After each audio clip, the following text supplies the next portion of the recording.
마스터 키. 옛날에는 기숙사나 호텔 이용자가 키를 잃어버리면 키 뭉치를 들고 일일이 맞춰봐야 했습니다. 그런데 요즘은 시스템 마스터 키라는 것이 있어서 아주 간단합니다. 마스터 키만 있으면 수많은 문, 어떤 문이라도 열 수 있습니다. 우리가 인생을 살다 보면 이런 마스터 키가 있었으면 할 때가 있습니다.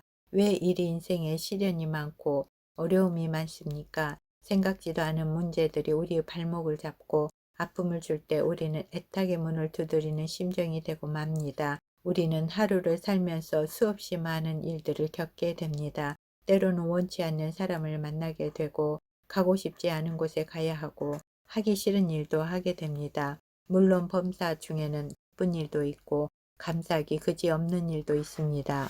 그럴 때는 얼마든지 감사할 수 있고 찬양할 수 있습니다. 그러나 문제는 그 반대의 경우입니다. 가슴 아픈 일이 생길 때, 억울한 일을 당할 때, 내 힘으로 도저히 감당할 수 없는 상황에 직면하게 될 때, 우리의 입술은 감사와 찬송을 다 잃어버리게 되는 것입니다. 그러나 하나님께서는 우리가 범사에 감사하기를 원하십니다.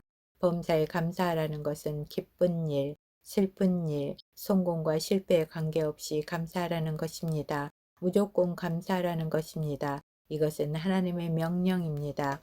왜 하나님은 이렇게 무조건의 감사를 명령하고 있습니까? 감사는 문제를 푸는 마스터키가 되기 때문입니다. 성경에는 신앙의 역전 드라마로 가득 차 있습니다. 범사에 감사하면 시작은 슬픔이었지만 기쁨으로 끝이 납니다. 실패로 시작하지만 끝은 성공입니다. 아픔의 씨를 심지만 거두는 것은 기쁨의 결실입니다. 이것이 하나님의 섭리요 신앙의 법칙입니다. 우리가 기억해야 할 것은 우리 인생은 언제나 명암의 한가운데 서 있다는 것입니다. 태양 아래 한쪽은 빛 가운데 있지만 다른 한쪽은 그림자로 그늘지어 있습니다. 중요한 것은 우리가 어느 방향에 서 있느냐 하는 것입니다. 헬렌 켈러는 말하기를 태양을 보고 살아라. 그리하면 너의 그림자를 못 보리라고 했습니다. 우리가 빛을 향해 서 있으면 그림자는 우리 뒤에 있게 될 것이고 만약 빛을 등지고 돌아선다면 그림자는 우리 앞에 들이올 것입니다. 명암 한가운데서 빛을 향해 돌아서는 것이 바로 감사인 것입니다. 그러면 그 이후는 주님의 능력의 빛이 우리를 이끌어가는 것입니다. 영원한 희망. 미국에 나는 꿈이 있어요 라는 재단이 있습니다. 지금 이 재단에서는 할렘가의 600명의 학생들에게 장학금을 주고 있습니다. 이 재단이 생겨난 배경은 이렇습니다. 1981년 6월 25일 유진 랭이라는 노년의 사업가가 뉴욕의 빈민촌인 할렘가의 한 초등학교 졸업식에 특별 강사로 참석했습니다. 그는 53년 전 이 초등학교를 졸업한 사람이었습니다. 졸업식장에는 가난에 찌들어 보이는 흑인과 멕시코인 그리고 소수 민족계 아이들이 가득 차 있었습니다. 유진 랭은 그 아이들을 보면서 억누를 수 없는 연민의 감정을 느끼면서 아이들에게 꿈을 가지라는 연설을 했습니다. 그러면서 유진 랭은 문득 이 할렘가의 초등학교 아이들이 90%가 고등학교를 채 졸업하지 못하고 중간에서 탈락한다는 사실을 기억했습니다. 유진 랭은 순간 결심하고 아이들에게 약속을 했습니다. 여러분은 반드시 대학을 가야 합니다. 만일 여러분이 고등학교를 졸업하기까지 학교를 떠나지 않고 견딘다면 여러분은 한 사람 한 사람에게 대학 전액 장학금을 주겠습니다. 순간 장례는 물을 끼얹은 듯 조용했습니다. 그리고 곧이어 강당은 환호성의 도가니로 변했습니다.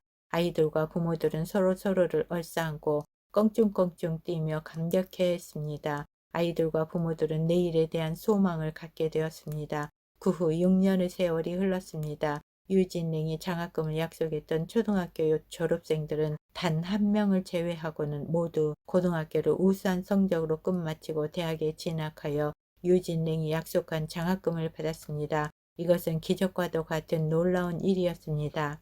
왜냐하면 범죄와 마약, 부모들이 문란한 생활로 인한 가족 붕괴로 인해 이전까지 그 학교 학생들의 고등학교 졸업률이 10%도 되지 않았기 때문이었습니다. 이처럼 희망은 중요합니다. 우리가 불행이라는 캄캄한 터널을 지날 때 희망은 그 터널 끝에서 비치는 빛과 같은 것입니다. 우리가 피곤하고 지칠 때 희망은 신선한 활기를 주는 것입니다. 우리가 그만두고 싶은 유혹을 받을 때 희망은 우리가 포기하지 않도록 우리를 붙들어주는 것입니다. 우리가 직장을 잃을 때 희망은 우리에게 아직도 미래가 있다고 말해줍니다. 우리가 앉아서 기다릴 수 없을 때 희망은 기다릴 수 있는 인내심을 줍니다. 우리가 배척을 당하고 버려졌다고 느낄 때 희망은 우리가 혼자가 아니며 성공할 것을 상기시켜 줍니다.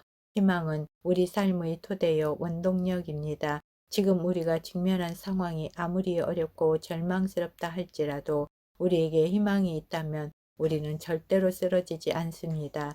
희망이 있으면 망하지 않습니다. 희망이 있으면 절제할 수 있고 인내할 수 있습니다.